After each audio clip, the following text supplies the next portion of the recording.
ఇదొక different kind of film, content based film అనేది మనకు ఆల్రెడీ అర్థమైపోయింది. సునీల్ గారు నాకు ఈ సినిమా గురించి చెప్పినప్పుడు, నా క్యారెక్టర్ గురించి చెప్పినప్పుడు చాలా ఎక్సైట్ అయ్యాను నేను. ఎందుకంటే ఇది రెగ్యులర్ ఫార్మేట్లో వచ్చే సినిమాలకి చాలా భిన్నమైన సినిమా, చాలా భిన్నమైన క్యారెక్టర్. అంటే దీంట్లో చాలా లేయర్స్ ఉన్న క్యారెక్టర్, అంటే shades, different kind of shades ఉన్నాయి దీంట్లో. అంటే ట్రాన్స్జెండర్ ఉండే ప్రతి ఫ్యామిలీలో ఒక రియాలిటీ ఏదైతే ఉంటుందో అది ఈ క్యారెక్టర్లో కనిపిస్తుంది. తర్వాత సమాజంలో మార్పు కోరుకోవడం కోసమే ఈ సినిమా తీయడం జరిగింది. అంటే వాళ్ళ జెండర్ ఈక్వాలిటీ కావచ్చు, తర్వాత ఫైటింగ్ ఫర్ ది రైట్స్ కావచ్చు, డిస్క్రిమినేషన్ గురించి కానీ, తర్వాత లాలో కూడా there are lot of lapses as far as the transgenders are concern. So దాని గురించి టోటల్గా వాళ్ళ లైఫ్ గురించి తీసిన సినిమా ఇది. దీంట్లో ఫాదర్ అనే వరకు, అంటే నేను చాలా సినిమాలు ఫాదర్ క్యారెక్టర్స్ చేస్తున్నాను, కానీ సబ్జెక్టే డిఫరెంట్ కాబట్టి క్యారెక్టర్ కూడా డిఫరెంట్గా ఉంటుంది. బిగినింగ్లో అంటే ఇది ఒక జాడ్యం అని చెప్పాలి సొసైటీలో. ఏంటంటే ఎటువంటి చైల్డ్ అయినా యాక్సెప్ట్ చేస్తారు, కానీ ఒక ట్రాన్స్జెండర్ అనే చైల్డ్ని యాక్సెప్ట్ చేయడం చాలా కష్టంగా ఉంది సమాజంలో. ఎందుకంటే ఈ సొసైటీలో ఉండే ఈ ప్రాబ్లమ్స్ వల్ల, అంటే వాళ్ళు ఈ సోషల్ స్టిగ్మా వల్ల భయపడి పేరెంట్స్ వాళ్ళని తరిమేయడం జరుగుతుంది. సో నా క్యారెక్టర్ కూడా అలాగే ఉంటుంది. కానీ సునీల్ గారు ఏం చేశారంటే అసలు ఏం కావాలి, ఎటువంటి మార్పు రావాలి సమాజంలో, ఎటువంటి రైట్స్ వీళ్ళకి కావాలి, ఎటువంటి ఈక్వాలిటీ కావాలి, ఒక గౌరవం అనేది ఎట్లా కావాలి వాళ్ళకి అనే దాన్ని ఉద్దేశించి సినిమా తీశారు. కాబట్టి నా క్యారెక్టర్ ద్వారానే ఫైనల్గా ఒక మెసేజ్ అనేది ఇప్పించారు సినిమాలో. అదేంటంటే అసలు మార్పు అనేది ఇంట్లో మొదలవ్వాలి. Parents have to accept their child. అది జరిగిన రోజు సొసైటీలో కూడా మార్పు అనేది వస్తుంది. అంటే పేరెంట్స్ యాక్సెప్ట్ చేయనప్పుడు సొసైటీ ఎందుకు యాక్సెప్ట్ చేస్తుంది? కాబట్టి మార్పు అక్కడ స్టార్ట్ కావాలి. సో నా క్యారెక్టర్లో కూడా షేడ్స్ ఏముంటాయంటే, బిగినింగ్లో ఆ చైల్డ్లో ఇటువంటి మార్పులు ఇవన్నీ గమనించినప్పుడు ఒక వేదనకు గురవడం, సొసైటీని ఫేస్ చేయడం కష్టంగా ఫీల్ అవ్వడం, అట్లా కొట్టడం, చైల్డ్ని కొట్టడం, ఇంటి నుంచి తరిమేయడం, ఇవన్నీ జరుగుతాయి. దీని తర్వాత ఫైనల్గా ఏంటంటే ఆ అమ్మాయి వెళ్ళి, అంటే అమ్మాయికి ట్రాన్స్ఫార్మ్ అయ్యి వాళ్ళ కమ్యూనిటీకి వాళ్ళ రైట్స్ కోసం ఫైట్ చేయడం, ఇదంతా చూసి పశ్చాత్తాపడతాడు ఫాదర్. పశ్చాత్తాపడి నేను తప్పు చేశాను, నా కూతురే కదా, నా చైల్డే కదా, నేను యాక్సెప్ట్ చేయాల్సింది, ఇట్లా బయటికి పంపిస్తే ఆ అమ్మాయి ఏమైపోయింది, ఎట్లా బతికింది అసలు ఇన్ని రోజులు, తర్వాత తను సొసైటీకి ఎదురు నిలిచి తనంటూ ఒక ఐడెంటిటీ క్రియేట్ చేసుకుని తన కమ్యూనిటీ కోసం ఫైట్ చేస్తుందని మళ్ళీ ఆ అమ్మాయి దగ్గర రావడం జరుగుతుందన్నమాట. సో ఫైనల్గా ఇచ్చే మెసేజ్ ఏంటంటే అసలు మార్పు అనేది ఇంట్లో స్టార్ట్ అవ్వాలి. Parents should accept this kind of children. అప్పుడు సొసైటీ కూడా యాక్సెప్ట్ చేస్తుంది అనేది నా character. So I been very lucky to get this role. Sunil గారికి thank you so much sir for choosing me for this character. నాకు ఒక different kind of experience. ఎందుకంటే ఒక 30 people రియల్ ట్రాన్స్జెండర్స్ యాక్ట్ చేశారు సినిమాలో. Heroine Hima is a transgender. So it's different kind of experience for me. యాక్టర్గా అందరూ చాలా చేస్తుంటాం, కానీ ఇది మాత్రం ఒక వండర్ఫుల్ ఎక్స్పీరియన్స్ అని చెప్తాను నేను. ప్లస్ వాళ్ళ పట్ల నాకు ఒక అభిప్రాయం అనేది లేకుండా ఉండేది. అంటే అందరిలాగానే సొసైటీలో అందరం చూస్తుంటాం, వాళ్ళని మర్చిపోతాం తప్ప ఒక ఇన్డెప్త్గా అసలు ఏంటి, వాళ్ళ లైఫ్ ఏంటి, ఎట్లా వాళ్ళు డే టు డే లైఫ్ ఎట్లా లీడ్ చేస్తారు, ఎన్ని కష్టాలు ఉంటాయి వాళ్ళకి, ఎంత డిస్క్రిమినేషన్ గురవుతారు, ఎంత చీదరింపులు, ఇవన్నీ తట్టుకొని వాళ్ళకి పైగా ఇన్కమ్ సోర్స్ అనేది ఉండదు. They have to beg to earn meal. So అటువంటి కండిషన్లో వాళ్ళని సపోర్ట్ చేసుకుంటూ నిలబడము, ఎటువంటి ఫెసిలిటీ ఉండదు వాళ్ళకి, అయినా కూడా ఎదురొడ్డి నిలబడి వాళ్ళ గుర్తింపు కోసం ఫైట్ చేయడం అనేది గొప్ప విషయం ఉంది. ఈ సినిమా అంతా కూడా దాని గురించే. Thank you so much. అందరికీ నమస్కారం. ప్రత్యేకంగా మీడియా మిత్రులందరికీ కూడా మీరందరు రావడం ఒక చెప్పుకోవడానికి మామూలుగా సినిమా అనాలి, కానీ ఒక చిన్న సినిమా అని చెప్పడానికి కూడా బాధగా ఉంది. ఒక చిన్న సినిమా కోసం మీరందరు రావడం అనేది చాలా హ్యాపీగా ఉంది. Thank you so much. Me encouragement ఇలాంటి సినిమాకి చాలా అవసరం. మదర్, ఒక మదర్ క్యారెక్టర్ అని చెప్పారు. ముందు హీరోకి మదర్ అన్నారు, సగం సినిమా అయ్యాక హీరోయిన్కి మదర్ అన్నారు. అంటే నార్మల్గా ఒక మదర్ క్యారెక్టర్ చేయడం వేరు, బట్ ట్రాన్స్జెండర్కి మదర్ అంటే పర్ఫార్మెన్స్ అదే ఉండొచ్చు, బట్ ఫీలింగ్స్ మాత్రం డెఫినెట్గా చాలా స్ట్రాంగ్గా ఉంటుంది. అసలు నేను ఆ క్యారెక్టర్ చేసేటప్పుడు నేను నిజంగానే ఒక పేరెంట్, ఒరిజినల్ పేరెంట్స్ ఎవరైతే ఉంటారో వాళ్ళు ఎలా ఫేస్ చేస్తారు ఇది అనేసి నిజంగానే బాధపడ్డా నేను. అండ్ ఇవాళ నేను ఒక రియల్ మదర్ మనతో ఉండడం అనేది కూడా ఒక అంటే ఆవిడతో కూడా మాట్లాడుతుంటే ఒక ధైర్యం, ఎస్ ఇలా సపోర్ట్ చేసే మదర్ కావాలి. మదర్ ఎప్పుడు సపోర్ట్ చేస్తారు, ఫ్యామిలీ సపోర్ట్ కావాలి.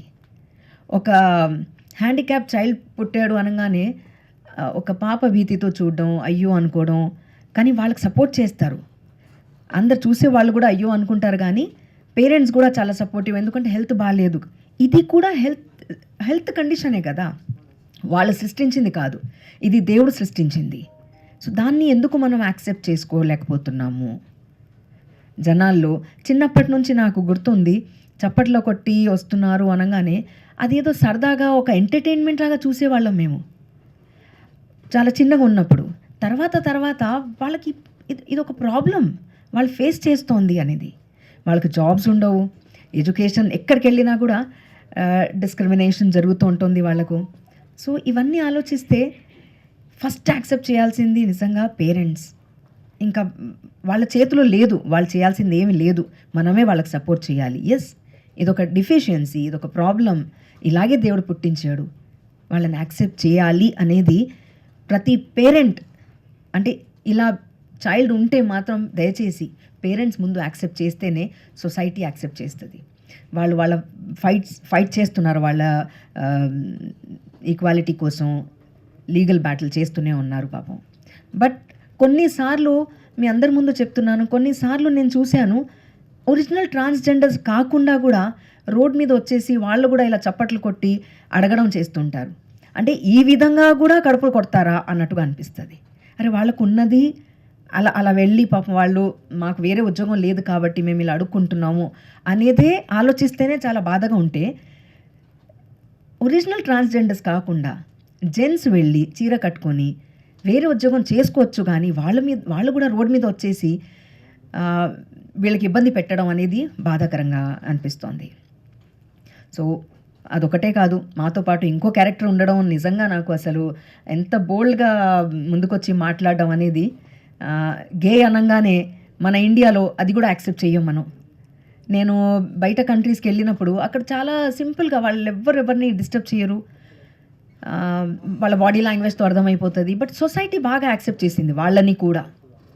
ఇటు ట్రాన్స్జెండర్ అయినా గే అయినా కూడా వాళ్ళని సొసైటీ యాక్సెప్ట్ చేశారు. మన ఇండియాలోనే ఇది జరుగుతోంది. సో దానికోసమే ఈ ఫైట్ అంతా ఒక కోర్టులో జరిగిన డ్రామా, వీళ్ళతో రియల్ లైఫ్లో జరుగుతున్న టెన్షన్స్ అన్నీ తీసుకొచ్చేసి ఒక మంచి సబ్జెక్ట్ని, ఒక మంచి రియాలిటీ వీళ్ళు ఎలా ఫేస్ చేస్తున్నారు, చాలామందికి తెలియని విషయం ఇది. సో ఇంత బ్యూటిఫుల్ సబ్జెక్ట్ని, అంటే ఎప్పుడు ఒక డిఫరెంట్ సబ్జెక్ట్ తీసుకొస్తారు సునీల్ గారు. సో అలాగే ఈ సబ్జెక్ట్ తీసుకురావడం, అలాగే నా కో ఆర్టిస్ట్ అందరు కూడా వీళ్ళందరితో నేను వర్క్ చేయడం చాలా హ్యాపీగా ఉంది నాకు. నా కొడుకు కూడా వచ్చాడు ఇవాళ, నా కూతురు కూడా వచ్చింది ఇవాళ. సో ఇద్దరు ఉన్నారు. నేను చాలా I really feel blessed to be a part of this movie. నిజంగా చాలా హ్యాపీగా అనిపిస్తుంది, గర్వంగా అనిపిస్తుంది. చేసేటప్పుడు కూడా చాలా కంఫర్టబుల్గా వర్క్ చేసేటప్పుడు కూడా సునీల్ గారు చాలా క్లియర్గా ఎక్స్ప్లెయిన్ చేసి ఇలా కాదు ఇలా ఉండాలి ఇలా ఉండాలి అనేసి సీన్స్ కూడా ఆర్టిస్ట్ని చాలా కంఫర్టబుల్ ఫీల్ అయ్యేటట్టు చాలా స్మూత్గా మేము షూటింగ్ చేయగలిగాము. And I'm really blessed. ఇవాళ సార్ మీతో పాటు నేను స్టేజ్ షేర్ చేసుకోవడం అనేది నా అదృష్టంగా భావిస్తున్నాను. Thank you so much. And Chakrapani garu నిజంగా ఒక మంచి కో ఆర్టిస్ట్ నాకు. Wonderful team. And I request each and every one, మీ ద్వారానే ఆడియన్స్ చూస్తారు, మీ కెమెరాస్ ద్వారానే వాళ్ళకి తెలుస్తుంది. కాబట్టి డెఫినెట్గా ఎల్జీబీటీ అనేది ఒక మంచి మూవీ, ఒక మంచి సబ్జెక్ట్, ఒక రియాలిటీని తీసుకొస్తున్న సబ్జెక్ట్ కాబట్టి ఆడియన్స్ అందరినీ నేను నిజంగా మనస్ఫూర్తిగా కోరుకుంటున్నాను, రిక్వెస్ట్ చేస్తున్నాను. దయచేసి థియేటర్స్కి వెళ్ళి చూడండి నిజంగా. అంటే కంపేర్ చేయకండి ఒక సినిమా, ఒక పెద్ద సినిమా, ఈ సినిమా ఇందులో సూపర్ స్టార్ లేరు, ఇందులో ఒక పెద్ద హీరోయిన్ లేదు, కాదు. Subject it self is a hero, subject it self is a heroine. ఆ సబ్జెక్ట్ కోసం మీరు వెళ్ళాలి. అసలు యాక్టింగ్ అనేది జీవితంలో చేస్తాను అని అనుకొని తను యాక్టింగ్ చేసింది. సో ఇవన్నీ మీరందరూ ఎంకరేజ్ చేయాలి అండ్ థియేటర్కి వెళ్ళి చూడాలి అని మనస్ఫూర్తిగా కోరుకుంటున్నాను. Thank you so much. Vikas, నేను ఇందులో మోహిని చైల్డ్హుడ్ రోల్ ప్లే చేశాను. ఈ రోల్ చేస్తూ ఉంటే వాళ్ళు చిన్నప్పటి నుంచి ఎంత స్ట్రగుల్ అయ్యారు అండ్ వాళ్ళ ప్రాబ్లమ్స్ ఏంటివి అని చేస్తూ ఉంటే నాకు చాలా అర్థమైంది. అండ్ రియల్గానే ఇలాంటి మూవీని అందరూ ఎంకరేజ్ చేయాల్సింది. ఎప్పుడైనా ఇలాంటి సినిమా చూసి వాళ్ళని అర్థం చేసుకోవాల్సింది అంత ఆడియన్స్ పైన డిపెండ్ అయి ఉంటుంది. అండ్ రీసెంట్గా ఈ మధ్య సొసైటీలో కూడా చాలా చూస్తున్నాం, వాళ్ళ పైన బ్యాడ్ ఒపీనియన్ క్రియేట్ అవుతుంది. అండ్ ఈ సినిమా చూశాక తప్పకుండా మీ అందరి ఒపీనియన్ చేంజ్ అవుతుంది అనేసి నేనైతే అనుకోవడం కాదు, పక్కా చేంజ్ అవుతుంది.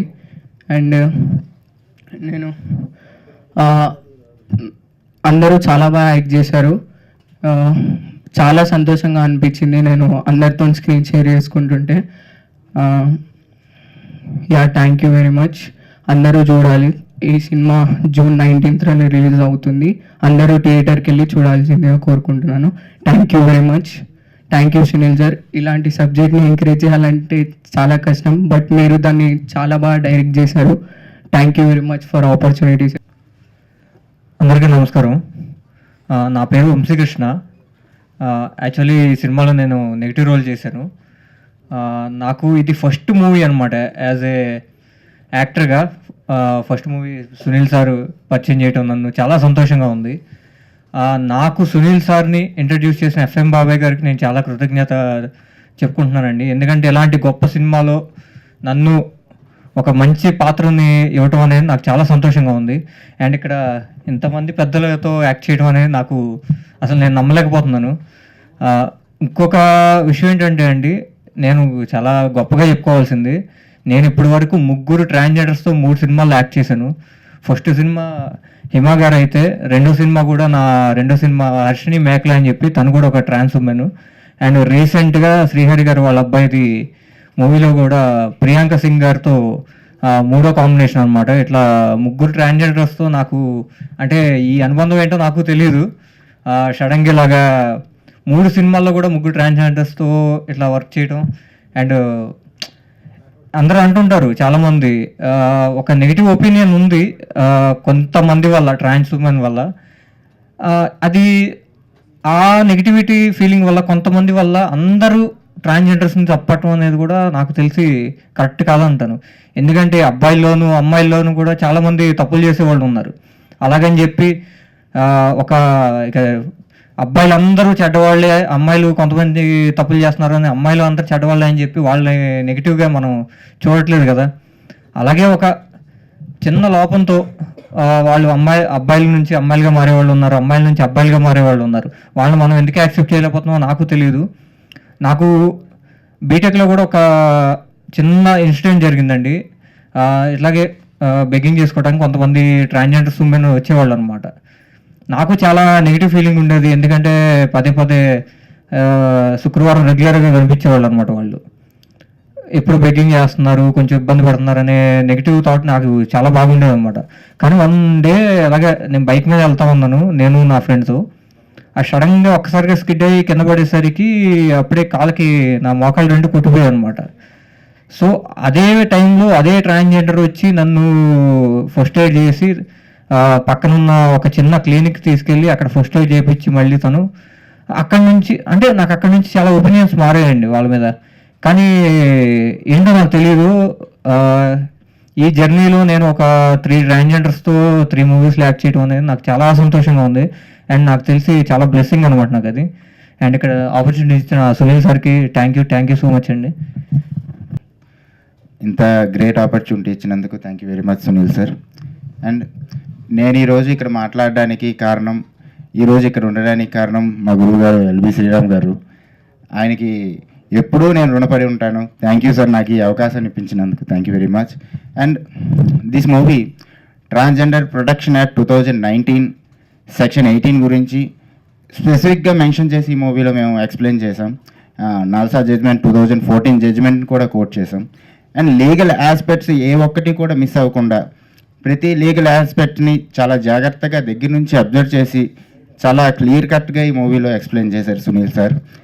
ఇలాంటి మంచి మూవీలో నేను పార్ట్ అవడం నిజంగా చాలా సంతోషం. అండ్ నాకు చాలా సపోర్ట్ కూడా చేశారు సునీల్ సార్.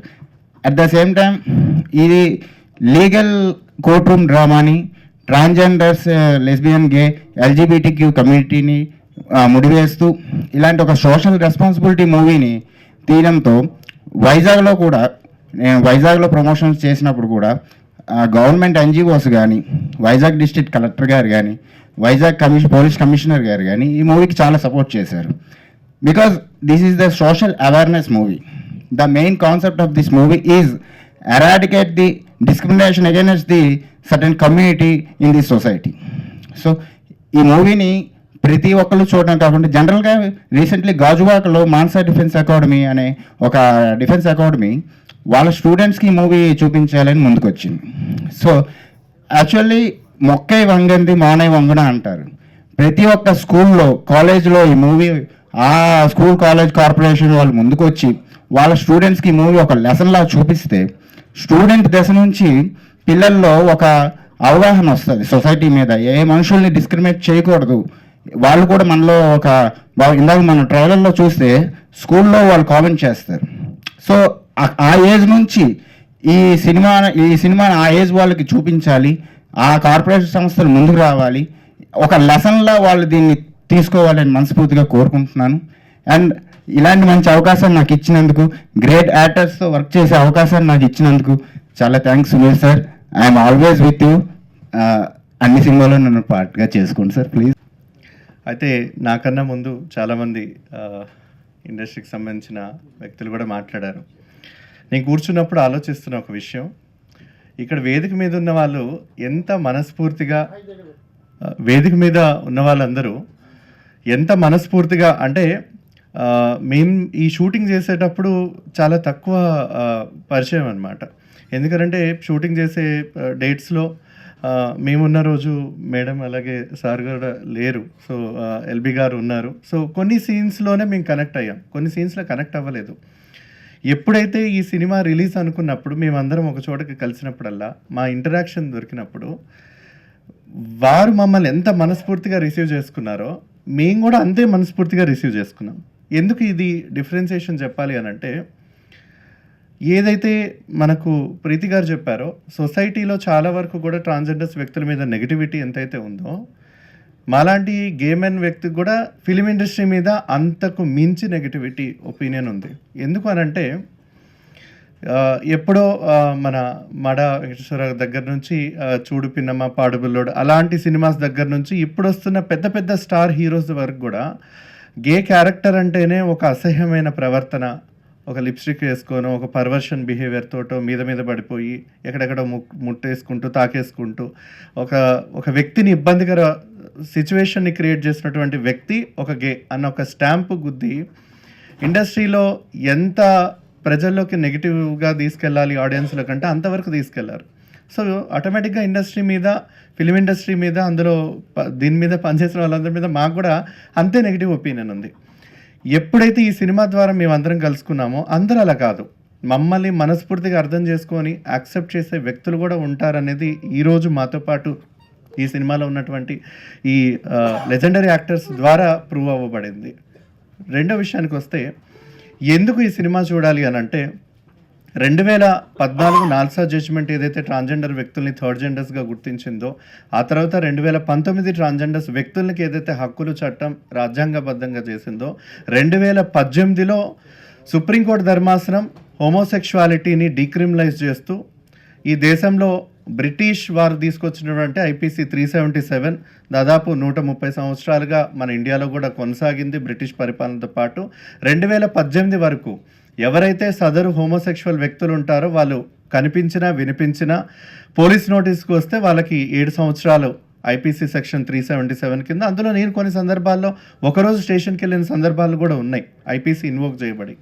సో ఇంత భయానకం, అంటే ఒక సిటిజన్ని అందులో తన మనసుకు నచ్చినట్టుగా ఉండడానికి ఈ దేశం క్రిమినలైజ్ చేస్తుందన్న కాలం నుంచి ఇవాళ మీ ముందు నుంచొని యాజ్ ఎ యాక్టర్స్గా కానీ ఈ సినిమాని చూడాలి అని అంటే మేము ఒక క్రిమినల్స్ని కాదు, మేము సమాజంలో అనైతిక వ్యక్తులం కాదు, సమాజంలో మీకు ఎంత హక్కు హోదా ఉందో మాకు అదే హక్కు హోదా మాకు ఉంది అనేది నిరూపించుకోవడానికి కాదు, తెలియజేయడానికి. ఎందుకనంటే చాలా వరకు మనం అందరం కలిసి బ్రతుకుతూ ఉంటాం ఈ సమాజంలో, కానీ ఒకరి పట్ల ఒకరికి అవగాహన ఉండదు, ఒకరి పట్ల ఒకరికి సమానత్వము, ఒకరి పట్ల ఒకరికి ఒక అభిమానం అభిప్రాయం అనేది ఏవి కూడా ఇప్పటి వరకు ఉండదు. ఎంతో కాలక్రమేణా ఒకరి పట్ల ఒక నెగిటివిటీ దృక్పథంతో మనం అందరం పెరుగుతూ ఉంటాం, అదే మన తరాలకు కూడా అందిస్తూ ఉంటాం. సో ఈ ఎల్జీబీటీ మూవీలో ఉన్నటువంటి ట్రాన్స్జెండర్స్ వ్యక్తులైనా గే వ్యక్తులైనా మేమైనా మా నిజ జీవితంలో ఉన్నటువంటి జరిగే నిత్య పోరాటం ట్రైలర్లో చూపించినట్టుగా చిన్న పిల్లలు క్లాస్ దగ్గర నుంచి 0.5 చెక్క మీరందరూ వినే పెరిగి ఉండుంటారు, సమాజంలో మాతో పాటు ఇవన్నీ చాలా వరకు చూసే పెరిగి ఉంటారు. మీ స్నేహితులనే మీరు కూడా నిర్మోహమాటంగా నిరభ్యంతరకరంగా ఇటువంటి కామెంట్లు కూడా చేసిన వ్యక్తుల్లో మీరు ఉండి ఉంటారు. అది నేను చాలా ఓపెన్గా నేను చెప్పగలుగుతాను. కానీ ఇప్పుడు మనం ఏం మార్పు తీసుకొని రావాలి సమాజంలో, మనలో మనం ఏం మార్పు ముందుకు తీసుకోవాలనే ఒక పరిణామం, ఒక సందర్భం ఏర్పడింది ఈ సినిమా ద్వారా. చూడండి అనేది చెప్పగలుగుతాం, కానీ సమాజంలో మార్పు రావాలి అని అంటే ఖచ్చితంగా ఇన్ని దశాబ్దాల పాటు ఒక సినిమా ట్రాన్స్జెండర్స్ క్యారెక్టర్స్ కానీ గే క్యారెక్టర్స్ కానీ ఎంత నెగిటివ్గా పోర్ట్రేట్ చేశారో దాన్ని ఒక సినిమాతో కడిగేయాలంటే కాదు. ఇది మొదటి ప్రయాణం, ఇది ఒక మొదటి ఆరంభం అనేది మేము పూర్తిగా మనస్ఫూర్తిగా నమ్ముతున్నాం. వివక్షత రహితంగా, ఎటువంటి వివక్షత లేకుండా సెట్లో ఉన్నటువంటి ప్రతి టీం, ప్రతి వ్యక్తులు, ఎందుకంటే డైరెక్టర్ గారు అనేది మాకు తగ్గకుండా ఇక్కడున్నటువంటి ఎల్బీ గారు, ప్రీతి గారు, ఆనంద్ చక్రపాణి గారు సీనియర్ మోస్ట్ యాక్టర్స్ దగ్గరికి ఇచ్చినటువంటి గౌరవం, మర్యాదలు, క్యారవాన్ ఫెసిలిటీ, ఫుడ్ ఏవైతే ఉన్నాయో మాకు అవే ఉన్నాయి. మేము మొదటిసారి వచ్చాం. ఇందాక మేడం చెప్పినట్టుగా హిమ యాక్ట్రెస్ అవ్వాలనో నేను యాక్టర్ అవ్వాలనో రాలేదు. నిజ జీవితంలో మా పోరాటాలతో ఉంటే ఆయన తీసుకొచ్చేది ఇందులో మీరే ఉంటే బాగుంటుంది, వేరే వాళ్ళని క్యారెక్టర్లుగా పెడితే ఎందుకు బాగుంటుంది అన్న ఒక ఉద్దేశంలో నిజమైన స్టోరీ, నిజమైన వ్యక్తులు దీంట్లో ఉండడం అనేది ఒక గర్వించదగ్గ విషయం, ఒక గొప్ప విషయం. ఆ ప్రయత్నం ఆయన చేసినందుకు మేమందరం కూడా జీవితాంతం దానికి రుణపడి ఉంటాం. ఇది సినిమా చరిత్రలోనే ఒక హిస్టారిక్ మూమెంట్. ఎందుకు చెప్తున్నానంటే భారతదేశం సుప్రీంకోర్టు తరఫున ఎన్నో జడ్జ్మెంట్స్ వచ్చాయి, కానీ ట్రాన్స్జెండర్స్ వ్యక్తులు వచ్చిన జడ్జ్మెంటు, హోమోసెక్షువల్ వ్యక్తుల మీద వచ్చినటువంటి జడ్జ్మెంటు చారిత్రాత్మకమని జడ్జ్మెంట్ ఇచ్చిన తర్వాత జడ్జిలందరూ కూడా క్షమాపణ కోరి మరి మిమ్మల్ని ఇన్ని సంవత్సరాలు బాధ పెట్టాం, వివక్షత గురి చేశాం, అందులో మేము ఉన్నామని క్షమాపణ చెప్తూ ఇచ్చినటువంటి తీర్పు. కాబట్టి సో ఇందులో నటించే వ్యక్తుల్ని కాకుండా జీవించే వ్యక్తుల్ని ఇందులో భాగస్వామ్యం చేయడం అనేది కూడా మరో చరిత్ర. సో ఈ చరిత్రకి మీరందరూ మీ కెమెరాల ద్వారా ప్రజలందరికీ తీసుకెళ్ళాలి అనేది మేము మనస్ఫూర్తిగా కోరుతూ భావిస్తూ ధన్యవాదాలు. పేరు హిమ, నేను ఒక ట్రాన్స్ ఉమెన్ని. ఎల్జీబీటీ లీగల్ బ్యాటిల్ అనే మూవీలో నాకు ఛాన్స్ ఇచ్చిన సునీల్ కుమార్ రెడ్డి సార్కి నేను చాలా రుణపడి ఉంటాను. ఎందుకంటే మా ట్రాన్స్జెండర్ కమ్యూనిటీ మొత్తాన్ని నా ద్వారా ఈ మూవీలో రీప్రజెంట్ చేయడం నేను చాలా ప్రౌడ్గా ఫీల్ అవుతున్నాను. అలాగే ఈ మూవీలో చాలా సీనియర్ యాక్టర్స్తో నేను స్క్రీన్ షేర్ చేసుకోవడం జరిగింది. ఎల్బి శ్రీరామ్ గారు, ఆనంద్ చక్రపాణి గారు, ప్రీతి నిగమ్ గారు, రాజు కేర్ గారు, ఎస్తర్ గారు, ఇలా ఇంకా చాలామంది ఉన్నారు. వాళ్ళతో స్క్రీన్ షేర్ చేసుకోవడము. అలాగే మా ట్రాన్స్జెండర్ కమ్యూనిటీ నుండి మా పెద్దవారు లైలమ్మ గారు కానివ్వండి, చంద్రముఖి గారు కానివ్వండి, సోనా రాథోడ్ గారు, వాళ్ళతో కూడా ఈ మూవీలో కలిసి యాక్ట్ చేయడం చాలా హ్యాపీగా ఫీల్ అవుతున్నాను. ఈ మూవీ జూన్ 19th థియేటర్స్లో రిలీజ్ అవుతుంది. అందరూ ఈ మూవీ చూసి ఆదరిస్తారని, మమ్మల్ని చూసే చూపులు, మా మీద ఉన్న వేరే అపోహలు కానీ అన్నీ వెళ్తాయని, ఈ మూవీ చూసిన తర్వాత మాకు చిన్న సపోర్ట్ కానీ ఏదన్నా వస్తుందని ఒక చిన్న హోప్తో ఇది మా ఫస్ట్ స్టెప్ లాగా అనుకొని ఈ మూవీ అందరు చూసి ఆదరిస్తారని, చిన్నపిల్లల నుండి పెద్దవాళ్ళ వరకు అందరూ ఈ మూవీ చూడాలని మనస్ఫూర్తిగా కోరుకుంటున్నాను. ఇప్పుడు ఇక్కడికి వచ్చిన మీడియా వాళ్ళందరికీ చాలా థ్యాంక్స్ అండి, మీ విలువైన టైంని మాకు ఇచ్చినందుకు. అందరికీ థ్యాంక్ యూ సో మచ్. ఇందు మూలముగా వాదోపవాదాలు పరిశీలించిన మీదట నేను ఇవ్వబోయే తీర్పు ఏంటంటే, డెఫినెట్గా మీరు ఈ సమాజానికి కానీ ఈ చిత్రసీమకు కానీ ఈ హ్యుమానిటీకి కానీ మీరు ఇచ్చే గొప్ప ట్రిబ్యూట్ ఏంటంటే థియేటర్లో వెళ్ళి చూడండి సినిమా. ఇది జడ్జిమెంట్ అయిపోయిన తర్వాత నేనేం మాట్లాడగలను ప్రయత్నిస్తాను. జడ్జి అంటే వినాలి, చూడడం కాదు, మాట్లాడడం కాదు. చిన్న చిన్నగా తీర్పులు ఇవ్వడాలు, అబ్జెక్ట్ చేయడాలు అలాంటివి తప్ప ఎక్కువ వినాలి, వినాలి వినాలి వినాలి, అర్థం చేసుకోవాలి, ఆచరణలో పెట్టాలి, ఆలోచించాలి. ఇవన్నీ జడ్జి యొక్క బాధ్యతలు. అలాంటి వేషం నిజంగా ఇది డైలాగ్ తక్కువ, అవుట్ స్టాండింగ్ పర్ఫార్మెన్స్ అంటాం. త్రూ అవుట్ సినిమా ఉంటాం కానీ రొమ్ము విరుచుకొని చెప్పేసే డైలాగులు అలా ఉండవు. ఒక రకంగా ఇది అండర్ ప్లే ఈ క్యారెక్టర్.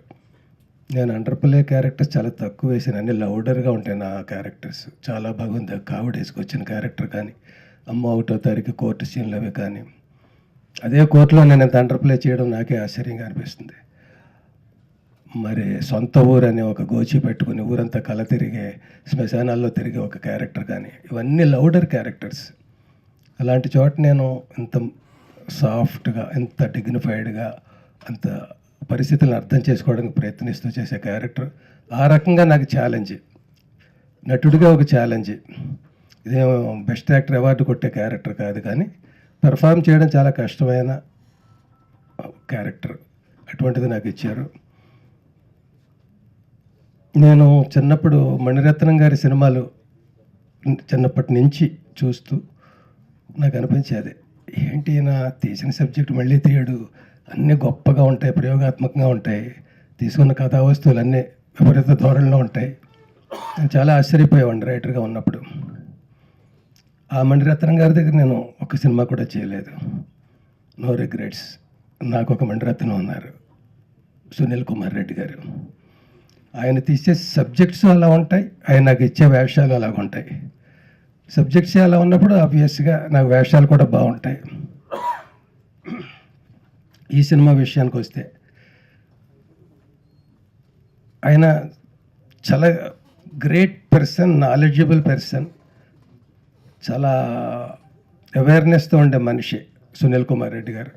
ఆయనదంతా ఒక జర్నీ సినిమా ఫీల్డ్లో ఎప్పటి నుంచో అబ్జర్వ్ చేస్తున్నాను నేను, యాక్టర్ అయినప్పటి నుంచి. తీస్తూ ఉంటారు, అలాగ సినిమాలు తీస్తూ ఉంటారు, డిఫరెంట్గా తీస్తూ ఉంటారు. ఆడతాయి, ఆడవు, అస్సలు ఎక్కడ నిరాశ నిస్పృహలకి తావే ఉండదు.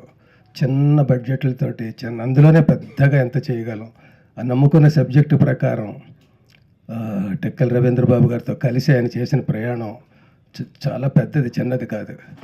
అలాంటివి 2 సినిమాలు ఫ్లాప్ వస్తే మళ్ళీ ఇండస్ట్రీలో కనుమరుగైపోయే రోజుల్లో అప్పటి నుంచి ఇప్పటిదాకా ఉండి చివరికి ఆయన ఎలా స్థిరపడ్డారంటే, నేను నా సినిమాకి నేనే ప్రొడ్యూసర్ అనే స్థాయి నుంచి నాకు డబ్బింగ్ కూడా నేను ఇంకో చోటుకి వెళ్ళకూడదు, ఎడిటింగ్కి వెళ్ళకూడదు, అన్నీ నా థియేటర్లో జరగాలని ఒక చిన్న స్టూడియో కూడా ఏర్పాటు చేసుకుని, దానికి ఫీడింగ్ ఎలాగని ప్రాబ్లం లేదు. 365 రోజులు ఆయన సినిమా మనిషి. ఆఫీసులో కూర్చుంటే అదే సినిమా, ఏదో విభాగంలో ఆయన వర్క్ చేస్తూనే ఉంటాడు.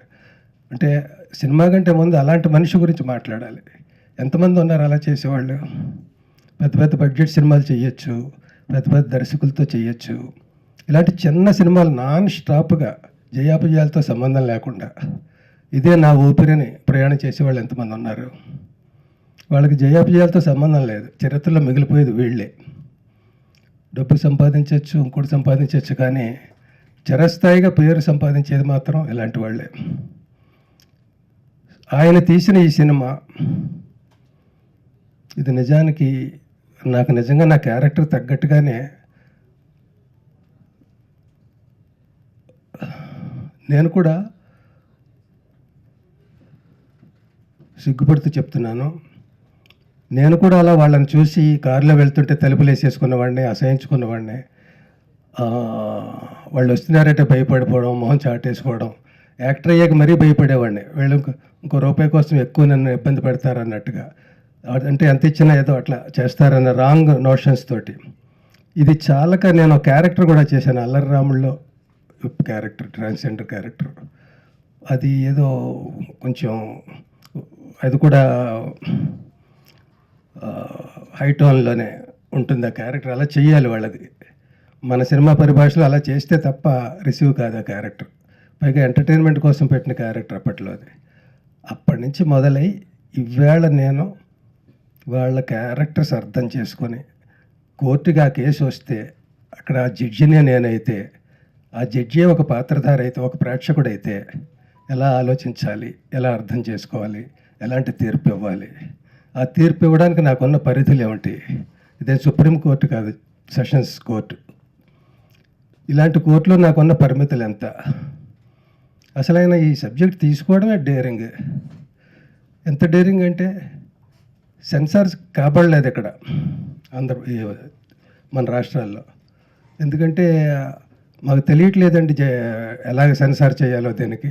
ఏది అడల్ట్ కంటెంట్, ఏది యూ కంటెంటు, ఇది ఏం మేము చెప్పలేము, నిర్ణయాలు తీసుకోలేము. ఎందుకంటే ప్రతి సినిమాకి నిర్ణయం తీసుకోవడానికి మాకు కొన్ని రెఫరెన్స్లు ఉంటాయి. ఈ సినిమాకి రెఫరెన్స్ లేదు. వీళ్ళ సబ్జెక్ట్ని డీల్ చేసేటప్పుడు ఎంతవరకు అడ్వాంటేజ్ తీసుకోవచ్చు, ఎంతవరకు తీసుకోకూడదు, అవి నామ్స్ ఏం లేవు మాకు. మీదే ఫస్ట్ సినిమా, మీరు సెంట్రల్కి వెళ్ళండి అని అలా ఇక్కడ చెయ్యని సినిమా ఇది. ఎంత విచిత్రం. లా ఉన్నా ఇంకోటి ఉన్నా అన్నీ ఉన్నా కూడా సినిమా సెన్సార్ విషయంలో ఎలా జరుగుతుందంటే ఎన్ని వేల లక్షల సినిమాలు వస్తున్నాయి మనకి. ఇలాంటి అటెంప్ట్స్ ఎందుకు తక్కువ జరిగి మన వాళ్ళు మాట్లాడినట్టుగానే ఒక కామెడీ క్యారెక్టర్ కానీ ఎందుకు ట్రీట్ చేయబడింది ఈ క్యారెక్టర్. మరి ఇప్పుడు నలుగురికి తెలిసింది కాబట్టి వాళ్ళ హక్కులు ఏమిటి, వాళ్ళ హ్యుమానిటేరియన్ గ్రౌండ్స్ ఏంటి, ఇవన్నీ మనం అర్థం చేసుకుంటున్నాం. అప్పుడు ఎవరు అర్థం చేసుకున్నారు? ఇదిగో ఈవిడ ఒక తల్లి, ఆవిడ పెంచారు అట్లా బిడ్డని. ఎంత ఛాలెంజ్ వాళ్ళ రోజుల్లో. అప్పటి నుంచి మనం ఈనాటి దాకా వచ్చామంటే చాలా గొప్ప విషయం. ఇప్పుడు ఒక జడ్జిగా సినిమాలో పాత్రధారిగా ఎలా మాట్లాడాలన్నా నాకెందుకు కొంచెం ప్రివిలేజ్ ఉందంటే ఈ క్యారెక్టర్కి తగ్గట్టుగానే ఆ సినిమాలో నా బిహేవియర్ కూడా ఉంటుంది. మొట్టమొదట ఒక మామూలు ప్రేక్షకుడిలాగే నేను జడ్జి స్థానంలో ఉండి ఆలోచించినా కూడా వాళ్ళని రిజెక్ట్ చేసినా, అపోజ్ చేసినా, భయపడినా, చిరాకు పడినా అలా మొదలవుతుంది క్యారెక్టర్ జడ్జి స్థానంలో ఉండి. అలాంటి క్యారెక్టరు కోర్టుకి అలాంటి ఒక కేసు వచ్చిందని తెలిసినప్పుడు ఆ జడ్జి అందులో ఇన్వాల్వ్ అయ్యి తీర్పు ఇవ్వాల్సి వచ్చినప్పుడు ఫస్ట్ అతను కూడా రిజెక్ట్ చేస్తాడు, ఈ కేసు తొందరగా ముగించేస్తే బాగుండు అన్నట్టుగా. అలాంటి మనిషి రాను అలా పరిస్థితులు కేసు నడుస్తుండగా తను కూడా స్లోగా ఇంజెక్ట్ చేయబడతాడు. దీనికి ప్యారలల్గా కొన్ని క్యారెక్టర్లు, ఈ క్యారెక్టర్లు రోడ్డు మీద నన్ను హింసిస్తూ ఉంటాయి. వాళ్ళని స్టార్టింగ్లో ఎలాగ నేను ట్రీట్ చేశాను, ఈ కేసు ఇలాంటిది వచ్చినప్పుడు ఎలా ట్రీట్ చేశాను, వాళ్ళ పరిస్థితులు వింటున్నప్పుడు బయట వాళ్ళని ఎలాగ ట్రీట్ చేశాను. ఇది నాకు కోర్టులో బిహేవ్ చేయడానికి నాకు బయట అట్మాస్ఫియర్ హెల్ప్ అయింది. బయట బిహేవ్ చేసేటప్పుడు కోర్టు అట్మాస్ఫియర్ ఇది నాకు హెల్ప్ అయింది. అలా చివరికి నేను వాళ్ళ ఇళ్ళకి వెళ్ళి, వాళ్ళ పర్సనల్ లైఫ్లోకి వెళ్ళి, వాళ్ళ ఫెస్టివల్స్ అవి నేను అందులో పార్టిసిపేట్ చేసి, నేను కూడా ఒక ప్రేక్షకుడిగా వాళ్ళ జీవితాల్లో రియల్ లైఫ్లో సినిమాటిక్గా కాదు అవి చూసి సినిమాల్లో కోసం వెళ్ళి పర్సనల్గా చూశాను. సినిమాల్లో సీన్లు ఉన్నాయి అట్లా, ఆ సీన్ల కోసం వెళ్ళి వాళ్ళతో గడిపాను నేను. అప్పుడు నేను ఎలా ఫీల్ అవుతాను. అలా మనం ఇప్పుడు ఈ సమస్య, ఇది సమాజ సమస్య ఇంత రహస్యంగా ఉంచబడుతుందంటే, వాళ్ళ బిహైండ్ ది కర్టెన్ స్టోరీ ఏంటో జనాలకు తెలియదంటే, మనం తెలుసుకుని తీరాలనుకుంటే మనం అన్ని విషయాల గురించి తెలుసుకుంటున్నాం. వేళ 2 ఏళ్ల పిల్ల దగ్గర నుంచి 80 ఏళ్ల వాడి దాకా అందరి దగ్గర సెల్స్ ఉంటున్నాయి, సెల్ ఫోన్స్. చూడొద్దన్న అందరూ చూసేస్తున్నారు. ఇంట్లోనే ఉండి ఈ సెల్ ఇలా ఉంటుంది, ఆ సెల్ అలా ఉంటుంది, ఇంకో సెల్ అలా ఉంటుంది, అక్కడే చూసేస్తున్నారు అందరూ, ఎవరికి కావాల్సింది వాళ్ళు. అలాంటిది ఈ సబ్జెక్ట్ ఎందుకు చూడరు? చూడొచ్చు, తప్పులేదు. చూస్తేనే ఎక్కువ అవేర్నెస్ ఉంటుంది. ఒక కష్టం నీళ్ళలో దూకినప్పుడే బయటికి ఎలా రావాలనేది మనకు తెలుస్తుంది. అలాగా ఏవేవో చూసే బదులు ఇలాంటి సబ్జెక్టులు చూస్తే అవేర్నెస్ పెరుగుతుంది. తర్వాత అలాగే సెల్ ఫోన్లో చూద్దామని కాకుండా థియేటర్కి రావాలి. నేను ఎందుకంటున్నానంటే ఈ థియేటర్ని, అంటే మిగతా సబ్జెక్టులు వాళ్ళ ప్రాబ్లమ్స్ అందరూ మాట్లాడారు కాబట్టి నేను డిఫరెంట్గా ఏం మాట్లాడగలనని ప్రయత్నిస్తున్నాను. రేపు 19వ తారీఖు సినిమా రిలీజ్ అయినప్పుడు తర్వాత చూద్దాంలే ఎలాగో ఓటీటీకి వస్తుంది ఇలాంటి రాంగ్ నోషన్స్ కాకుండా రాక ఇలాంటి సబ్జెక్ట్ వచ్చినప్పుడు మన బాధ్యతగా మనం అలా బిహేవ్ చేయాలి. 19వ తారీఖుని సినిమాకి వెళ్ళిన వాళ్ళు హీరోయిన్లు నా దృష్టిలో. ఎందుకంటే లిమిటెడ్ థియేటర్స్లో టు స్టార్ట్ విత్ రిలీజ్ చేస్తున్నారు. ఇది పెద్ద 400 థియేటర్లు రిలీజ్ చేసే సినిమా కాదు కదా. తక్కువ థియేటర్లో చూజీగా సెలెక్ట్ చేసుకొని అరే ఆ సినిమా చూడాలి అనుకుని బయలుదేరి వెళ్ళే వాళ్ళ కోసం తీస్తూ అలా అలా అలా అలా అలా దాన్ని పెంచాలనేది కాన్సెప్ట్. ఆ మొదటి రోజు సపోజ్ 125 సీట్లు ఉన్నాయనుకుందాం, అందులో 25 మంది వీళ్ళు ఉండొచ్చు ప్రతి చోట కూడా. ఇద్దరు మన ఇంటికి వస్తున్నారంటేనే మనం తలుపులేసేసుకునే రోజుల్లో వాళ్ళ మధ్య కూర్చుని సినిమా చూడడం ఒక హీరోయిజం. అది మన మగతనం అంటే. అంతే తప్ప వాళ్ళు అయిపోయాక చూద్దాం లేకపోతే ఇంట్లో చూద్దాం అంటే మనం మగాళ్ళమే కాదు. మనం అసలు సమస్యను ఫేస్ చేయలేం. అప్పుడు సిగ్గుపడాలి నిజంగా. ఇలాంటి సినిమా చూడకపోయినా పర్వాలేదు కానీ వాళ్ళ మధ్య చూడలేకపోతున్నాం అనేది ఉంటే అది ఇంక సిగ్గుపడాల్సిన విషయం. కాబట్టి ఓపెనింగ్స్ బాగుంటే ఈ 40 థియేటర్లలో 400 థియేటర్లు అవుతుంది ఈ సినిమా కూడా. దాన్ని చేయాల్సిన బాధ్యత మన అందరిది. థియేటర్స్ వాళ్ళ మధ్యలో కూర్చుందాం. నేను యాక్ట్ చేసిన వాళ్ళు వెళ్ళకెళ్ళాను. నేను మీకంటే పెద్ద తోపునే, పెద్ద ఆర్టిఫిషియల్గా జీవితాన్ని గడిపిన వాడినే. నేను వెళ్తా, మీరు కూడా రండి సరదాగా. అన్ని చోట్ల అందరూ కూడా అలాగే చూద్దాం. సో ఇంక మిగతా విషయాలన్నీ మాట్లాడినవే. అదృష్టం అవకాశం ఉంటే పెద్ద సక్సెస్ మీట్లో మళ్ళీ చాలా మాట్లాడాలి. ఈ సినిమా వరకు ఒక ఇద్దరికి ఎక్కువ నేను అభినందించాలి. కుడి భుజం ఎడం భుజంలో ఆయనకి వెన్నుదన్నుగా ఉన్న ప్రతాప్ కో డైరెక్టర్ మా రమణ. ఈ ప్రతాప్ అనుక్షణం ఆయన అంటిపెట్టుకుని ఉండి కాపు కాస్తే ఈ రమణ అనే అతను ఎంత వర్క్ చేశాడు. అతని లాయర్షిప్ కానీ, లాయర్గా అతని ప్రొఫెషన్ కానీ, అతని ఈ సినిమా మీద ఉన్న అతని ప్యాషన్ కానీ ఎక్కడో శ్రీకాకుళంలో ఉంటాడు, హైదరాబాద్ సెంటర్లో ఉంటాడు. ఇప్పటికీ అక్కడ ఉండి ఉద్యోగం చేసుకుంటూ సినిమా మీద అంత ప్యాషన్తో అతను ఎలా పరిచయం అయ్యాడో కానీ అతని పేరు రమణ. పూర్తి పేరు ఇప్పటికీ నాకు తెలియదు. మేమిద్దరు ఏ సినిమాలోనూ పోనీ ఎల్బి అనే సినిమా ఏం రాలేదు ఇండస్ట్రీలో. సాక్షి రంగారావు అనిపించుకోవడానికి సాక్షి సినిమా రాలేదు, వచ్చింది. అలాంటిది రాలేదు ఇక్కడ. ఎల్బి అనే సినిమా రాకపోయినా అతని పేరు ఎల్బి రమణని పెట్టుకున్నాడు. ఏంటో మరి రాగానే గురువు అంటాడు. ఏమిచ్చానో గురువు తెలియదు నాకు. సో ఆ రకంగా అతన్ని అభినందిస్తున్న అతను ఈయన ఆర్డర్స్ ప్రకారం ఎంతమందిని కలిసి ఎన్ని మీటింగులు, ఎన్ని లీగల్గా కానీ ఇంకోటి కానీ మినిస్టర్ని, ఎమ్మెల్యేలని, సోషల్ వర్కర్స్ని, పెద్ద వాళ్ళందరినీ కలిసి అలా దూసుకెళ్ళిపోయాడు అంతే. ఈయన చెప్పడం ఆలస్యం అని చేసేయడం. చాలా కష్టపడ్డాడు. అందరి కష్టం ఫలించి ఇలాంటి సినిమాలు ఇవి హిట్టయితే మా మణిరత్నం గారి దగ్గర మాకు మంచి మంచి వేషాలు ఇంకా వస్తాయి. అవన్నీ చేస్తాను. నేను నిజంగా మనస్ఫూర్తిగా ఉంటానండి. మనమే మణిరత్నం, కమల్ హాసన్. Thank you. ఇందు మూలంగా వాదోపవాదాలు పరిశీలించిన మీదట నేను ఇవ్వబోయే తీర్పు ఏంటంటే, డెఫినెట్గా మీరు ఈ సమాజానికి కానీ, ఈ చిత్రసీమకు కానీ, ఈ హ్యుమానిటీకి కానీ మీరు ఇచ్చే గొప్ప ట్రిబ్యూట్ ఏంటంటే థియేటర్లో వెళ్ళి చూడండి ఈ సినిమా. ఇది జడ్జిమెంట్ అయిపోయిన తర్వాత నేనేం మాట్లాడగలను ప్రయత్నిస్తాను.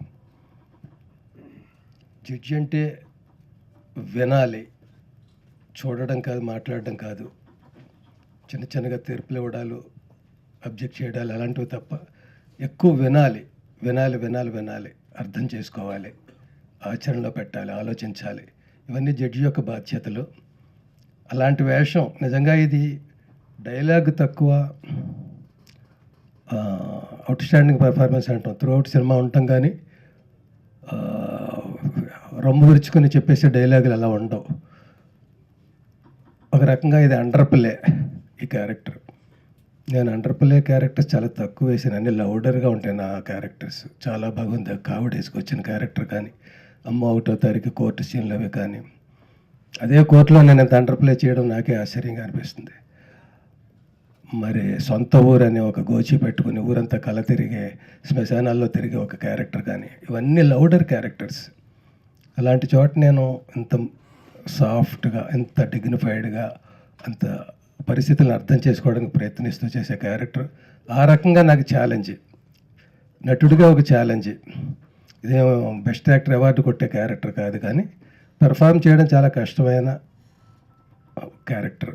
అటువంటిది నాకు ఇచ్చారు. నేను చిన్నప్పుడు మణిరత్నం గారి సినిమాలు చిన్నప్పటి నుంచి చూస్తూ నాకు అనిపించేది, ఏంటి నా తీసిన సబ్జెక్ట్ మళ్ళీ తీయడు, అన్నీ గొప్పగా ఉంటాయి, ప్రయోగాత్మకంగా ఉంటాయి, తీసుకున్న కథా వస్తువులు అన్నీ విపరీత ధోరణిలో ఉంటాయి. నేను చాలా ఆశ్చర్యపోయేవాడిని రైటర్గా ఉన్నప్పుడు. ఆ మణిరత్నం గారి దగ్గర నేను ఒక సినిమా కూడా చేయలేదు.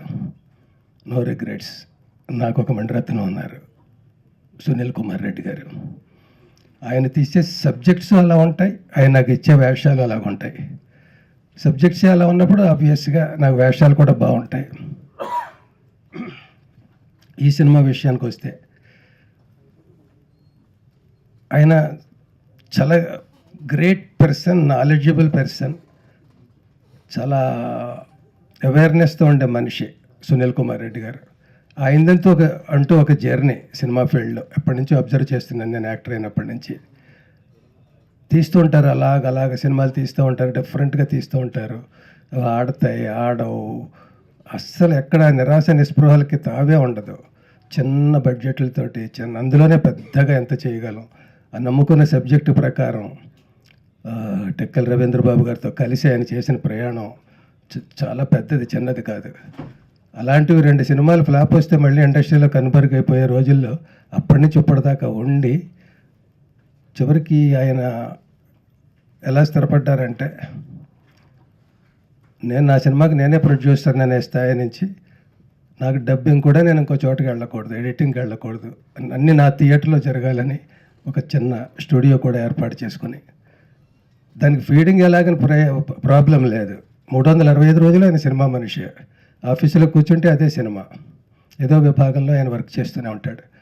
అంటే సినిమా కంటే ముందు అలాంటి మనిషి గురించి మాట్లాడాలి. ఎంతమంది ఉన్నారు అలా చేసేవాళ్ళు? పెద్ద పెద్ద బడ్జెట్ సినిమాలు చేయొచ్చు, పెద్ద పెద్ద దర్శకులతో చేయొచ్చు. ఇలాంటి చిన్న సినిమాలు నాన్ స్టాప్గా జయాపజయాలతో సంబంధం లేకుండా ఇదే నా ఊపిరిని ప్రయాణం చేసేవాళ్ళు ఎంతమంది ఉన్నారు? వాళ్ళకి జయాపజయాలతో సంబంధం లేదు, చరిత్రలో మిగిలిపోయేది వీళ్ళే. డబ్బు సంపాదించవచ్చు, ఇంకోటి సంపాదించవచ్చు, కానీ చిరస్థాయిగా పేరు సంపాదించేది మాత్రం ఇలాంటి వాళ్ళే. ఆయన తీసిన ఈ సినిమా ఇది నిజానికి నాకు నిజంగా నా క్యారెక్టర్ తగ్గట్టుగానే నేను కూడా సిగ్గుపడుతూ చెప్తున్నాను. నేను కూడా అలా వాళ్ళని చూసి కారులో వెళ్తుంటే తలుపులు వేసేసుకున్నవాడిని, అసహించుకున్నవాడిని. వాళ్ళు వస్తున్నారంటే భయపడిపోవడం, మొహం చాటేసుకోవడం, యాక్టర్ అయ్యాక మరీ భయపడేవాడిని. వీళ్ళు ఇంకో రూపాయి కోసం ఎక్కువ నన్ను ఇబ్బంది పెడతారన్నట్టుగా, అంటే ఎంత ఇచ్చినా ఏదో అట్లా చేస్తారన్న రాంగ్ నోషన్స్ తోటి. ఇది చాలక నేను క్యారెక్టర్ కూడా చేశాను, అల్లరి రాముల్లో క్యారెక్టర్, ట్రాన్స్జెండర్ క్యారెక్టర్. అది ఏదో కొంచెం అది కూడా హై టోన్లోనే ఉంటుంది ఆ క్యారెక్టర్. అలా చెయ్యాలి వాళ్ళది, మన సినిమా పరిభాషలో అలా చేస్తే తప్ప రిసీవ్ కాదు ఆ క్యారెక్టర్. పైగా ఎంటర్టైన్మెంట్ కోసం పెట్టిన క్యారెక్టర్ అప్పట్లో అది. అప్పటి నుంచి మొదలై ఇవాళ నేను వాళ్ళ క్యారెక్టర్స్ అర్థం చేసుకొని కోర్టుగా ఆ కేసు వస్తే అక్కడ ఆ జడ్జినే నేనైతే, ఆ జడ్జి ఒక పాత్రధారి అయితే, ఒక ప్రేక్షకుడైతే ఎలా ఆలోచించాలి, ఎలా అర్థం చేసుకోవాలి, ఎలాంటి తీర్పు ఇవ్వాలి, ఆ తీర్పు ఇవ్వడానికి నాకున్న పరిధులు ఏమిటి? ఇదే సుప్రీం కోర్టు కాదు, సెషన్స్ కోర్టు. ఇలాంటి కోర్టులో నాకున్న పరిమితులు ఎంత? అసలైన ఈ సబ్జెక్ట్ తీసుకోవడమే డేరింగ్. ఎంత డేరింగ్ అంటే సెన్సార్స్ కాబడలేదు ఇక్కడ మన రాష్ట్రాల్లో. ఎందుకంటే మాకు తెలియట్లేదండి ఎలాగ సెన్సార్ చేయాలో దీనికి, ఏది అడల్ట్ కంటెంట్, ఏది యూ కంటెంటు, ఇది ఏం మేము చెప్పలేము, నిర్ణయాలు తీసుకోలేము. ఎందుకంటే ప్రతి సినిమాకి నిర్ణయం తీసుకోవడానికి మాకు కొన్ని రెఫరెన్స్లు ఉంటాయి. ఈ సినిమాకి రెఫరెన్స్ లేదు. వీళ్ళ సబ్జెక్ట్ని డీల్ చేసేటప్పుడు ఎంతవరకు అడ్వాంటేజ్ తీసుకోవచ్చు, ఎంతవరకు తీసుకోకూడదు, అవి నామ్స్ ఏం లేవు మాకు. మీదే ఫస్ట్ సినిమా, మీరు సెంట్రల్కి వెళ్ళండి అని అలా ఇక్కడ చెయ్యని సినిమా ఇది. ఎంత విచిత్రం. మనకు లా ఉన్నా ఇంకోటి ఉన్నా అన్నీ ఉన్నా కూడా సినిమా సెన్సార్ విషయంలో ఎలా జరుగుతుందంటే ఎన్ని వేల లక్షల సినిమాలు వస్తున్నాయి మనకి. ఇలాంటి అటెంప్ట్స్ ఎందుకు తక్కువ జరిగి మన వాళ్ళు మాట్లాడినట్టుగానే ఒక కామెడీ క్యారెక్టర్ కానీ ఎందుకు ట్రీట్ చేయబడింది ఈ క్యారెక్టర్? మరి ఇప్పుడు నలుగురికి తెలిసింది కాబట్టి వాళ్ళ హక్కులు ఏమిటి, వాళ్ళ హ్యుమానిటేరియన్ గ్రౌండ్స్ ఏంటి, ఇవన్నీ మనం అర్థం చేసుకుంటున్నాం. అప్పుడు ఎవరు అర్థం చేసుకున్నారు? ఇదిగో ఈవిడ ఒక తల్లి, ఆవిడ పెంచారు అట్లా బిడ్డని. ఎంత ఛాలెంజ్ వాళ్ళ రోజుల్లో. అప్పటి నుంచి మనం ఈనాటి దాకా వచ్చామంటే చాలా గొప్ప విషయం. ఇప్పుడు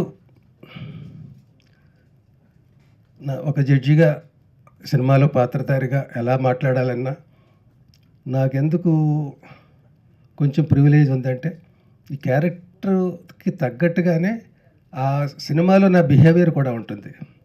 మొట్టమొదట ఒక మామూలు ప్రేక్షకుడిలాగే నేను జడ్జి స్థానంలో ఉండి ఆలోచించినా కూడా వాళ్ళని రిజెక్ట్ చేసినా, అపోజ్ చేసినా, భయపడినా, చిరాకు పడినా అలా మొదలవుతుంది క్యారెక్టర్ జడ్జి స్థానంలో ఉండి. అలాంటి క్యారెక్టరు కోర్టుకి అలాంటి ఒక కేసు వచ్చిందని తెలిసినప్పుడు ఆ జడ్జి అందులో ఇన్వాల్వ్ అయ్యి తీర్పు ఇవ్వాల్సి వచ్చినప్పుడు ఫస్ట్ అతను కూడా రిజెక్ట్ చేస్తాడు, ఈ కేసు తొందరగా ముగించేస్తే బాగుండు అన్నట్టుగా. అలాంటి మనిషి రాను అలా పరిస్థితులు కేసు నడుస్తుండగా తను కూడా స్లోగా ఇంజెక్ట్ చేయబడతాడు. దీనికి ప్యారలల్గా కొన్ని క్యారెక్టర్లు, ఈ క్యారెక్టర్లు రోడ్డు మీద నన్ను హింసిస్తూ ఉంటాయి. వాళ్ళని స్టార్టింగ్లో ఎలాగ నేను ట్రీట్ చేశాను, ఈ కేసు ఇలాంటిది వచ్చినప్పుడు ఎలా ట్రీట్ చేశాను, వాళ్ళ పరిస్థితులు వింటున్నప్పుడు బయట వాళ్ళని ఎలాగ ట్రీట్ చేశాను. ఇది నాకు కోర్టులో బిహేవ్ చేయడానికి నాకు బయట అట్మాస్ఫియర్ హెల్ప్ అయింది. బయట బిహేవ్ చేసేటప్పుడు కోర్టు అట్మాస్ఫియర్ ఇది నాకు హెల్ప్ అయింది. అలా చివరికి నేను వాళ్ళ ఇళ్ళకి వెళ్ళి, వాళ్ళ పర్సనల్ లైఫ్లోకి వెళ్ళి, వాళ్ళ ఫెస్టివల్స్ అవి నేను అందులో పార్టిసిపేట్ చేసి, నేను కూడా ఒక ప్రేక్షకుడిగా వాళ్ళ జీవితాల్లో రియల్ లైఫ్లో సినిమాటిక్గా కాదు అవి చూసి సినిమాల్లో కోసం వెళ్ళి పర్సనల్గా చూశాను. సినిమాల్లో సీన్లు ఉన్నాయి, అట్లా ఆ సీన్ల కోసం వెళ్ళి వాళ్ళతో గడిపాను నేను. అప్పుడు నేను ఎలా ఫీల్ అవుతాను? అలా మనం ఇప్పుడు ఈ సమస్య, ఇది సమాజ సమస్య ఇంత రహస్యంగా ఉంచబడుతుందంటే, వాళ్ళ బిహైండ్ ది కర్టెన్ స్టోరీ ఏంటో జనాలకు తెలియదంటే, మనం తెలుసుకుని తీరాలనుకుంటే మనం అన్ని విషయాల గురించి తెలుసుకుంటున్నాం. వేళ 2 ఏళ్ల పిల్ల దగ్గర నుంచి 80 ఏళ్ల వాడి దాకా అందరి దగ్గర సెల్స్ ఉంటున్నాయి, సెల్ ఫోన్స్. చూడొద్దన్న అందరూ చూసేస్తున్నారు. ఇంట్లోనే ఉండి ఈ సెల్ ఎలా ఉంటుంది, ఆ సెల్ అలా ఉంటుంది, ఇంకో సెల్ అలా ఉంటుంది, అక్కడే చూసేస్తున్నారు అందరూ, ఎవరికి కావాల్సింది వాళ్ళు. అలాంటిది ఈ సబ్జెక్ట్ ఎందుకు చూడరు? చూడొచ్చు, తప్పులేదు. చూస్తేనే ఎక్కువ అవేర్నెస్ ఉంటుంది. ఒక కష్టం నీళ్ళలో దూకినప్పుడే బయటికి ఎలా రావాలనేది మనకు తెలుస్తుంది. అలాగా ఏవేవో చూసే బదులు ఇలాంటి సబ్జెక్టులు చూస్తే అవేర్నెస్ పెరుగుతుంది. తర్వాత అలాగే సెల్ ఫోన్లో చూద్దామని కాకుండా థియేటర్కి రావాలి. నేను ఎందుకంటున్నానంటే ఈ థియేటర్ని, అంటే మిగతా సబ్జెక్టులు వాళ్ళ ప్రాబ్లమ్స్ అందరూ మాట్లాడారు కాబట్టి నేను డిఫరెంట్గా ఏం మాట్లాడగలనని ప్రయత్నిస్తున్నాను. రేపు 19వ తారీఖు సినిమా రిలీజ్ అయినప్పుడు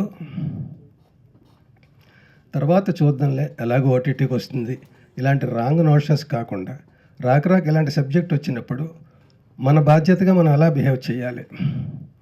19వ తారీఖుని సినిమాకి వెళ్ళిన వాళ్ళు హీరోయిన్లు నా దృష్టిలో. ఎందుకంటే లిమిటెడ్ థియేటర్స్లో టు స్టార్ట్ విత్ రిలీజ్ చేస్తున్నారు. ఇది పెద్ద 400 థియేటర్లు రిలీజ్ చేసే సినిమా కాదు కదా. తక్కువ థియేటర్లో చూజీగా సెలెక్ట్ చేసుకొని, అరే ఆ సినిమా చూడాలిరా అనుకుని బయలుదేరి వెళ్ళే వాళ్ళ కోసం తీస్తూ అలా దాన్ని పెంచాలనేది కాన్సెప్ట్. ఆ మొదటి రోజు సపోజ్ 125 సీట్లు ఉన్నాయనుకుందాం, అందులో 25 మంది వీళ్ళు ఉండొచ్చు ప్రతి చోట కూడా. ఇద్దరు మన ఇంటికి వస్తున్నారంటేనే మనం తలుపులేసేసుకునే రోజుల్లో వాళ్ళ మధ్య కూర్చుని సినిమా చూడడం ఒక హీరోయిజం. అది మన మగతనం అంటే. అంతే తప్ప వాళ్ళు అయిపోయాక చూద్దాం, లేకపోతే ఇంట్లో చూద్దాం అంటే మనం మగాళ్ళమే కాదు. మనం అసలు సమస్యను ఫేస్ చేయలేం. అప్పుడు సిగ్గుపడాలి నిజంగా. ఇలాంటి సినిమా చూడకపోయినా పర్వాలేదు, కానీ వాళ్ళ మధ్య చూడలేకపోతున్నాం అనేది ఉంటే అది ఇంక సిగ్గుపడాల్సిన విషయం. కాబట్టి ఓపెనింగ్స్ బాగుంటే ఈ 40 థియేటర్లలో 400 థియేటర్లు అవుతుంది ఈ సినిమా కూడా. దాన్ని చేయాల్సిన బాధ్యత మన అందరిది. థియేటర్స్ వాళ్ళ మధ్యలో కూర్చుందాం. నేను యాక్ట్ చేసిన వాళ్ళు ఇళ్ళకి వెళ్ళాను. నేను మీకంటే పెద్ద తోపునే, పెద్ద ఆర్టిఫిషియల్గా జీవితాన్ని గడిపిన వాడిని. నేను వెళ్తా, మీరు కూడా రండి సరదాగా. అన్ని చోట్ల అందరూ కూడా అలాగే చూద్దాం. సో ఇంక మిగతా విషయాలన్నీ మాట్లాడినవే. అదృష్టం అవకాశం ఉంటే పెద్ద సక్సెస్ మీట్లో మళ్ళీ చాలా మాట్లాడాలి. ఈ సినిమా వరకు ఒక ఇద్దరికి ఎక్కువ నేను అభినందించాలి. కుడి భుజం ఎడం భుజంలో ఆయనకి వెన్నుదన్నుగా ఉన్న ప్రతాప్ కో డైరెక్టర్ మా రమణ. ఈ ప్రతాప్ అనుక్షణం ఆయన అంటిపెట్టుకుని ఉండి కాపు కాస్తే ఈ రమణ అనే అతను ఎంత వర్క్ చేశాడు. అతని లాయర్షిప్ కానీ, లాయర్గా అతని ప్రొఫెషన్ కానీ, అతని ఈ సినిమా మీద ఉన్న అతని ప్యాషన్ కానీ ఎక్కడో శ్రీకాకుళంలో ఉంటాడు, హైదరాబాద్ సెంటర్లో ఉంటాడు. ఇప్పటికీ అక్కడ ఉండి ఉద్యోగం చేసుకుంటూ సినిమా మీద అంత ప్యాషన్తో అతను ఎలా పరిచయం అయ్యాడో కానీ అతని పేరు రమణ, పూర్తి పేరు ఇప్పటికీ నాకు తెలియదు. మేమిద్దరూ ఏ సినిమాలోనూ పోనీ ఎల్బి అనే సినిమా ఏం రాలేదు ఇండస్ట్రీలో. సాక్షి రంగారావు అనిపించుకోవడానికి సాక్షి సినిమా రాలేదు, వచ్చింది, అలాంటిది రాలేదు ఇక్కడ. ఎల్బి అనే సినిమా రాకపోయినా అతని పేరు ఎల్బి రమణ అని పెట్టుకున్నాడు ఏంటో మరి. రాగానే గురువు అంటాడు, ఏమిచ్చానో గురువు తెలియదు నాకు. సో ఆ రకంగా అతన్ని అభినందిస్తున్న అతను ఈయన ఆర్డర్స్ ప్రకారం ఎంతమందిని కలిసి ఎన్ని మీటింగులు, ఎన్ని లీగల్గా కానీ ఇంకోటి కానీ మినిస్టర్ని, ఎమ్మెల్యేలని, సోషల్ వర్కర్స్ని, పెద్ద వాళ్ళందరినీ కలిసి అలా దూసుకు వెళ్ళిపోయాడు అంతే. ఈయన చెప్పడం ఆలస్యం అని చేసేయడం. చాలా కష్టపడ్డాడు. అందరి కష్టం ఫలించి ఇలాంటి సినిమాలు ఇవి ఇట్టయితే మా మణిరత్నం గారి దగ్గర మాకు మంచి మంచి వేషాలు ఇంకా వస్తాయి. అవన్నీ చేస్తాను. నేను నిజంగా మనస్ఫూర్తిగా ఉంటానండి. మనమే మణిరత్నం, కమల్ హాసన్. Thank you. ద్వారా అపీల్ చేయాలనుకుంటున్నానండి. చాలామంది ఎన్జిఓస్ వీళ్ళందరూ కూడా ముందుకు వస్తూ ఉన్నారు. For example Radhika charitable trust నుంచి మేడం గారు కాల్ చేసి సినిమా గురించి తెలుసుకొని, నేను ఒక 1000 మెంబర్స్కి సినిమా చూపెడతానండి, కాలేజ్ పిల్లలందరికీ చూడాలి అని. It was such a heartening. ఎంత గొప్పగా అనిపించిందంటే, సమాజంలో అవేర్నెస్ రావడం కోసం ప్రయత్నం చేసే ఎంతోమంది ఎన్జిఓస్ ముందుకు రావటం. అలాగే ఎస్కే షరీఫ్ అనే ఒక అడ్వకేట్ మా బార్ అసోసియేషన్ వాళ్ళందరికీ సినిమా చూపెడతానని బల్క్ బుక్డ్ 100 టికెట్స్. ఇవన్నీ కూడా ఒక మంచి సైన్స్ అండి. సొసైటీ సపోర్ట్ చేయడానికి ప్రిపేర్డ్గా ఉంది ఒక మంచి సినిమాని చెప్పడానికి. అలాగే ఈ సమావేశానికి సహకరించిన మిత్రులకి, అరేంజ్ చేసిన మా పిఆర్ఓ సతీష్ గారికి, అలాగే everybody and thank you. And మా టెక్నీషియన్స్ అందరికీ, ఇందులో యాక్ట్ చేసిన ఇక్కడికి లేని ఆర్టిస్టులు, ఎస్తర్ గారు, ఎస్పెషల్లీ ఎస్తర్ గారు షూటింగ్లో ఉన్నారు, లేకపోతే మేడం గారు రావాల్సి ఉండే. ఎస్ఆర్ గారు నాకు 69 సంస్కార కాలనీలో ఎలాంటి ఒక డిఫరెంట్ క్యారెక్టర్ చేశారో, దీనికి టోటల్లీ డిఫరెంట్ క్యారెక్టర్లో ఈ సినిమాలో పర్ఫామ్ చేశారు. రాజు కేర్ గారు దీన్ని అనుపమ్ కేర్ గారు కూడా అప్రిషియేట్ చేసి ట్వీట్ చేయటం, అలాగే ప్రమోట్ చేయటం చాలా హ్యాపీగా ఉంది. థ్యాంక్ యూ అనుపమ్ కేర్ గారు. And thank you everybody. Thank you once again. ఈ ఫిల్మ్లో యాక్ట్ చేసిన లైలా గారు, చంద్రముఖి గారు, ఇలాంటి చాలామంది ఆర్టిస్టులు అందరికీ కూడా పేరు పేరున నేను ధన్యవాదాలు తెలియజేస్తూ, ఈ సినిమా రీసెంట్గా May 31న క్వీర్ ఇంటర్నేషనల్ ఫిల్మ్ ఫెస్టివల్లో బెస్ట్ ఫిల్మ్గా సెలెక్ట్ అయిందండి. బెస్ట్ ఫిల్మ్ అయింది.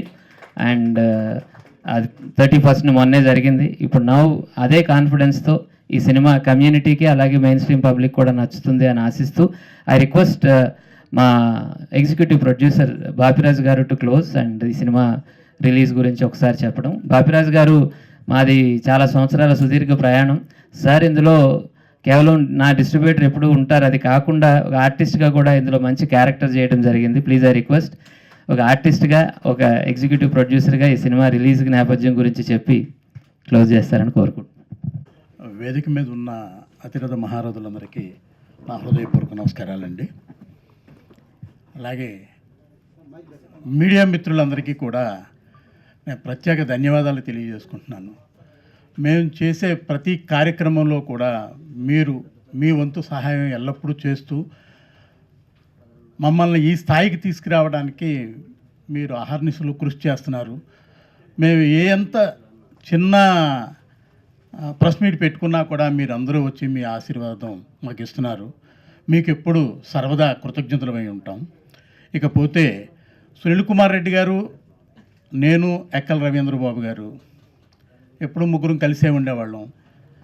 మా దురదృష్టం మావాడు ఇప్పుడు లేడు, ఇప్పుడు మేమిద్దరమే. యాక్చువల్గా ఏదన్నా ఒక కథ అనుకున్నప్పుడు ముందుగా నేను సునీల్ గారు నాకు చెప్పడం, దాంట్లో మంచి చెడ్లు ఆలోచించుకోవటం, బాగుంది, ముందుకు వెళ్ళిపోవాలనుకోవటం ఎప్పుడు ఇలా జరుగుతూనే ఉంది. అలాగే ఈ సినిమా అనుకున్నప్పుడు ఈ కథ చెప్పిన వెంటనే నిజంగా గుండెలు బరువెక్కిపోయినాయి. అందరూ చెప్పినట్టుగానే చిలకకుర్తి టెమ్మలో మాడాగారి క్యారెక్టర్ చూసినప్పుడు నవ్వుకున్నాం. అప్పుడు తెలియదు వీళ్ళ పెయిన్ ఏమిటో అప్పుడైతే నాకు తెలియదు. ఆ సినిమా నెంబర్ ఆఫ్ టైమ్స్ చూసాం, ఆనందం పడ్డాం. కానీ తదనంతరం అటువంటి క్యారెక్టర్లు చాలా వచ్చినాయి. ప్రతి సినిమాలో కూడా కామెడీ మాత్రమే పెట్టారు. కానీ ఈ సినిమాలో నవనాళ్ళు కృంగిపోయేలా ప్రతి సన్నివేశాన్ని చిత్రీకరించడం, అది ఎట్లా చెప్పాలో కూడా అర్థం కాని పరిస్థితిలో ఈ సినిమాని చూడటం జరిగింది.